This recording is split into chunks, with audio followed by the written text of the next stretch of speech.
So let's talk about why we're not going to put you on a crazy diet or even use the word detox at any point in your stay at Jack's Fit. So keto, paleo, Atkins, I don't even know how many diets are anymore. They all work on the same basic mechanism. They all work on calorie restriction. And that sounds a lot more intense than it is. All those diets work because you're consuming more calories than you burn. When you do that, your body's going to make up for that deficit by burning fat, by burning tissue in your body. That tissue and fat that you burn manifests itself as weight loss on the scale, as fat loss on your body. They all work on that mechanism. All the rules are different, all the tweaks are different, but that underlying principle is why every single diet you've ever seen works. So I don't dislike or like any of these diets better or worse than the other. It's not my job to do that. My job is to find what works the best for you so that you can find a diet that helps you get where you want to go, that doesn't feel like torture, and that you can follow for a long period of time.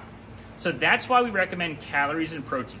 If you track your calories, if you track your protein, and then you abide by those numbers, you actually hit your total calories for the day, you hit your protein for the day, your body's going to change. Your body's going to change the same way it would as if you went keto, if you went paleo, if you went carnivore, if you went whatever else is out there today. These two numbers are the big driver of metabolic change. Calories are important because they're going to control your overall weight.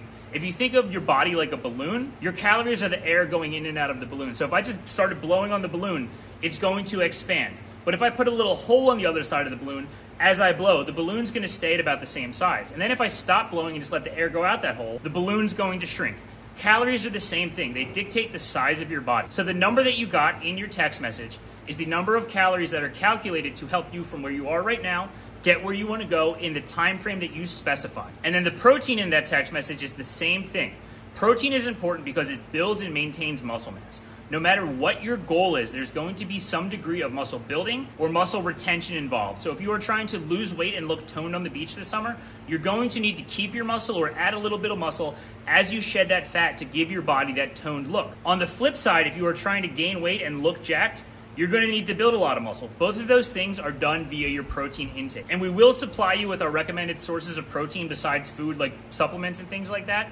But there are a vast number of ways that you can get adequate protein in the day. We're going to give you all the resources you need. When we tell people how much protein they need to eat, that's normally where that first comes in. So we're going to give you every resource you need so that by the end of your 30 days, you're not having a problem hitting your protein goal at all. So it's going to be very tempting as you start this journey to research into keto, paleo, and think like you're going to shift your whole life around to adhere to these very restrictive diets.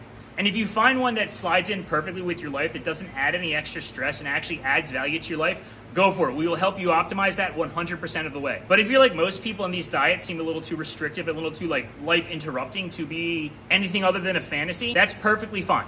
You're allowed to do that. You don't have to stick to any box in fitness. There's a million ways to skin this cat, and we want to do it the most efficient way for you. So what we found the most sustainable way is just tracking calories and tracking protein. If you focus on those two things, your body's going to change, but you're also going to build the dietary and nutrition habits that you need to not only get results, but keep those results for the rest of your life. So let's not overcomplicate this thing.